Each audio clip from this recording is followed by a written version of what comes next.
ఓం శ్రీ మాత్రే నమః. ఈరోజు నవరాత్రుల్లో 8వ రోజు. అమ్మవారు దుర్గాదేవి యొక్క 8వ అవతారం మహాగౌరి అవతారం.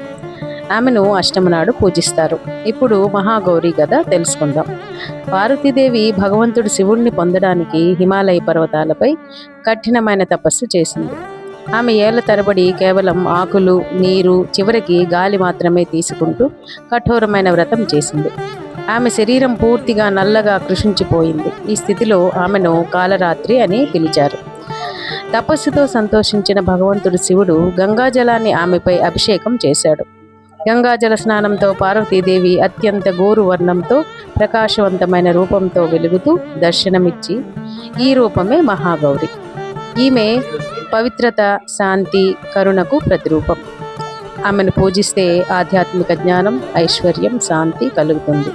ఓం శ్రీ మాత్రే నమః. ఓం శ్రీ